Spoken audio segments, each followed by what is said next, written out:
मौजूद हैं आज हरियाणा के सबसे बड़े गांव सिसाई में और यहाँ पर अभी हमारे साथ है दीपक राठी जो अखिल भारतीय जाट महासभा के राष्ट्रीय प्रवक्ता हैं। दिलजीत सिहाग सिसाई का जो मैटर है वो आग उगलता हुआ नजर आ रहा है और उसी को लेके आज यहाँ पर महापंचायत का ऐलान किया गया था। दिलजीत सिहाग को तो खाम का है। दिलजीत सिहाग आज अंदर इसलिए है कि वो जाट है और उसका कोई दोष नहीं है। जब जाट आंदोलन चला कि हम इसको 35 वर्षीय जेल कैसे बनाया जाए, इसलिए इन्होंने कुछ हमारे जो एक्टिव मेंबर थे उनकी इन लोगों ने जानबूझ के सजा करवाई। जिस बंदे का कत्ल का इल्जाम इसके ऊपर है उसके फादर ने खुद ही कह रखा है कि मेरे बेटे का कत्ल तना दिलजीत ने नहीं किया, उसके बावजूद भी अंदर क्यों है। पुलिस का काम दो ही है, एक राजनेताओं को बचाना और दूसरे अधिकारियों को बचाना। लेकिन अभी पुलिस अपना अभियान चला रही है, जेल भरो आंदोलन चल रहा है, डीजीपी साहब द्वारा नए कानून लागू किए जा रहे हैं। तो सिर्फ हम जाटों को पकड़ने का काम करी है, क्रिमिनल और भी बहुत है। मेरे रोहतक में नशा बेचते हैं, मैं नाम बताऊं, उसमें है हिम्मत डीजीपी में कि जाट ऐसी कौम है, जब भी देश में क्रांति होगी जाटों का अहम रोल होगा, इसलिए जाटों को बांट के रखो। पुलिस कुछ भी कर सकती है, आदमी को औरत और औरत को आदमी बना सकती है। पुलिस का कोई है ना भरोसा नहीं। नमस्कार, स्वागत है आपका हरियाणा न्यूज 24 पर। मैं हिमांशु लांबा मेरे सहयोगी विक्की मलिक के साथ मौजूद हैं आज हरियाणा के सबसे बड़े गांव सिसाई में और यहाँ पर अभी हमारे साथ है दीपक राठी जो अखिल भारतीय जाट महासभा के राष्ट्रीय प्रवक्ता हैं। इनसे बातचीत करेंगे क्योंकि आज के दिन जो दिलजीत सिहाग सिसाई का जो मैटर है वो आग उगलता हुआ नजर आ रहा है और उसी को लेकर आज यहाँ पर महापंचायत का ऐलान किया गया था। खप्पे इकट्ठा हुई सिसाई गांव में और उसी को लेके आज दीपक राठी भी जी यहाँ पर पहुंचे हैं। इनसे बातचीत करेंगे, इनका क्या कुछ कहना है। जी सबसे पहले स्वागत आपका हरियाणा न्यूज 24। धन्यवाद जी। तो क्या कहना चाहेंगे? सबसे पहले तो बातचीत करेंगे दिलजीत सिहाग सिसाई की, उनके बारे में। दिलजीत सिहाग आज जेल में इसलिए है कि वो जाट है जी, क्योंकि उसने कुछ किया भी नहीं। ये सारा एक सिस्टम है कि 35 वर्षीय जेल, जब जाट आंदोलन चला कि हम इसको 35 वर्षीय जेल कैसे बनाया जाए, इसलिए इन्होंने कुछ हमारे जो एक्टिव मेंबर थे उनकी इन लोगों ने जानबूझ के सजा करवाई। जबकि जो मैंने इसका स्टडी किया पिछले इन सालों में, इसमें जिस बंदे का कत्ल का इल्जाम इसके ऊपर है उसके फादर ने खुद ही कह रखा है कि मेरे बेटे का कत्ल तना दिलजीत ने नहीं किया, उसके बावजूद भी अंदर क्यों है। लेकिन उनपे एक केस नहीं है, पूरी पुलिस ने एक पूरी रिपोर्ट जारी की है, उसमें सारे जितने भी केस हैं उन पे जो लागू किए गए हैं उन सारे जो केस हैं उनकी डिटेल जारी की गई है। बकायदा हर डिटेल में उनका नाम, उनकी हर चीजें उसमें बकायदा। ऐसा है, पुलिस के पास इतनी पावर है, आज मैं यहाँ से निकलूँ अपनी गाड़ी लेके जाऊँ तो मेरी गाड़ी में वो अफीम डाल के मेरे कोई केस बना देंगे। इस देश की पुलिस का आपको पता है कि पुलिस का गठन किसने किया और पुलिस का काम क्या है। पुलिस का काम दो ही है, एक राजनेताओं को बचाना और दूसरे अधिकारियों को बचाना, तीसरा काम पुलिस कर ही नहीं। अब पुलिस के पास और बहुत से काम है, वो कहीं पे नशे वालों को पकड़ो और पकड़ो, एक बेचारे निर्दोष लोगों को अंदर क्यों किया हुआ है। अगर उसने अंदर किया है, उसके जो इतना बड़ा मुद्दा था इसको सार्वजनिक किया जाए, उसका मामला हर आदमी को उसके खिलाफ जो FIR है हर आदमी को पढ़ने को दिया जाए। अब ये बेचारी महिला है, मैं तो इसको दाद देना चाहूंगा कि ऐसी बीवी हर व्यक्ति को मिले, नहीं तो आज के दिन तो इतना होने के बाद वह रहे ना रहे। और ये बेचारी इतना सीधा संघर्ष कर रही है। आज मैं सुबह इनके घर भी जाके मिला था और उसके बाद मेरे बेटे का पेपर था तो मैं उसमें आने जाने में रहा, तो मैं इसलिए आज थोड़ी सी देख नहीं पाया।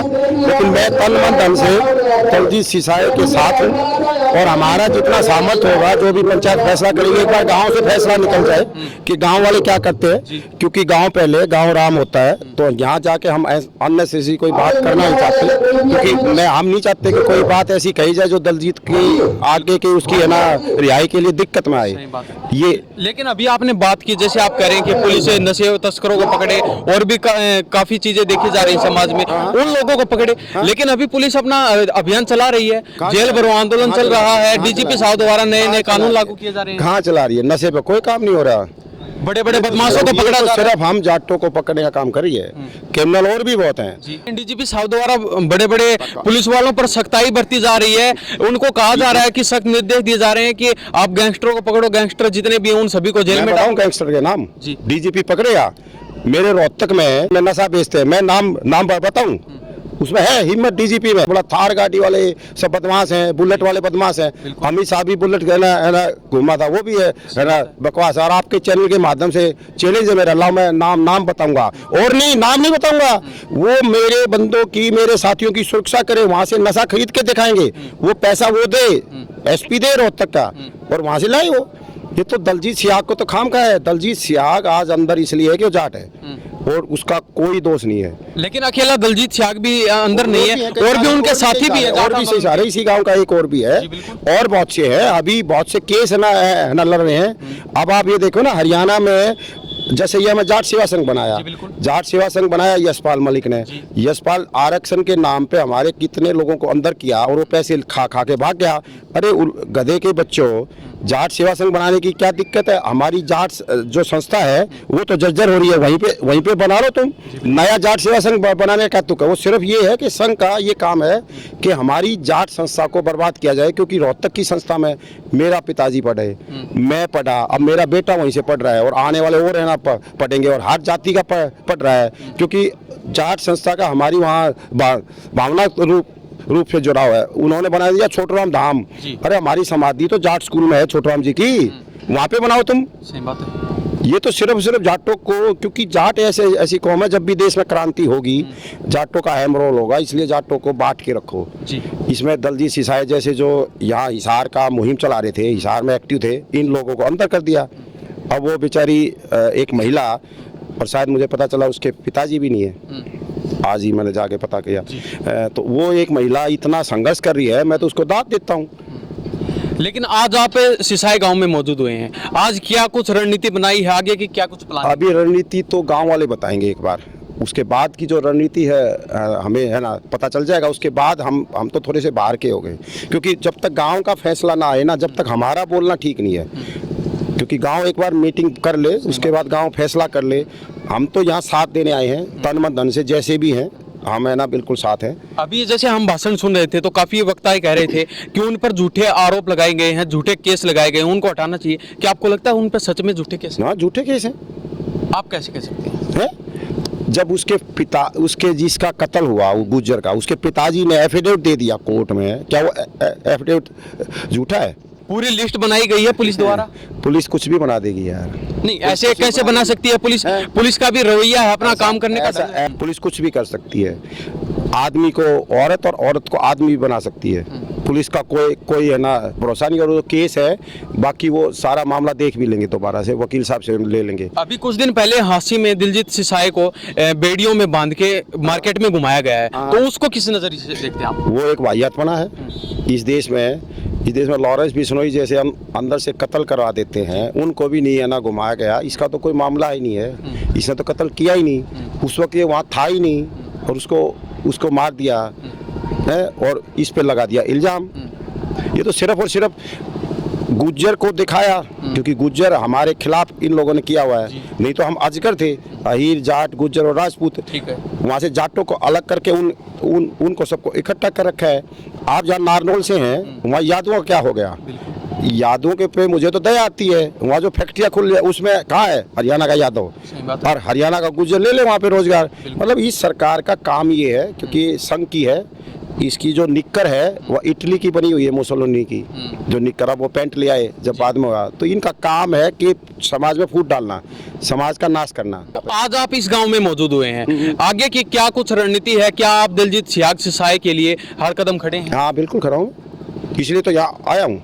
और मैं जब आया जब मेरे बेटे का पेपर था, अभी मैं फिर ना वहाँ पे जाऊँगा गुरु जम्बेश्वर में। यहाँ आया, फिर उसको छोड़ के आया, फिर वापिस आया। तो अब हरियाणा प्रदेश की जनता को क्या कुछ कहना चाहेंगे दलजीत सिसाई? हरियाणा, मैं तो चाहूँगा कि इस मामले को हम गांधीवादी तरीके से लड़ें, भूख हड़ताल की जाए और की जाए, जैसे भी है वो तो अभी पंचायत जो फैसला करेगी वही करेगी। आप तत्पर तैयार खड़े? हाँ बिल्कुल बिल्कुल बिल्कुल बिल्कुल। हाँ बिल्कुल, हम साथ हैं, तन मन धन से, जैसे भी है हमारे पास। तो अब चलते चलते क्या कुछ कहना चाहेंगे हरियाणा प्रदेश जनता? हरियाणा प्रदेश की जनता को चलते चलते कहेंगे कि ये जो बीजेपी सरकार है, ये जो जातिवाद का जहर घोल लिया है और जातियों को बांट रही है, ये बांटना बंद करे और जनता इसको समझे और इस देश में हरियाणा के लोगों को ही रोज़गार मिले, फैक्ट्रियाँ यहाँ आए, सब कुछ आए, लेकिन वहाँ पे हरियाणा के लोगों का रोज़गार मिले, चाहे वो रिवाड़ी का हो, चाहे वो अम्बाला का हो, चाहे सिरसा का हो। इसमें रोज़गार हरियाणा के लोगों का मिला और उन्हीं का हक है। ज़मीन उनकी है तो हक भी उन्हीं का है। मैं इसमें कास्ट से अलग होके बात नहीं कर रहा, लेकिन जब अगर ये मामला यही रहेगा तो हम फिर जाट की बात करेंगे, क्योंकि जाट महासभा है। तो जी, आपका दीपक राठी जी बहुत बहुत धन्यवाद हमारे न्यूज़ चैनल पे। Thank you. तो अभी हमारे साथ है दीपक राठी, जो अखिल भारतीय जाट महासभा के राष्ट्रीय प्रवक्ता भी हैं। उनसे हमने बातचीत की है और इन्होंने क्या कुछ कहा है वो आप हमारी वीडियो के माध्यम से सुन भी रहे हैं। तो इनके बारे में आपकी क्या प्रतिक्रिया है, कमेंट बॉक्स के माध्यम से जरूर दे दीजिए। इन्हीं सब बातों के साथ मैं हिमांशु लांबा, मेरे सहयोगी विक्की मलिक के साथ, हरियाणा न्यूज़ 24। नमस्कार, जय हिंद।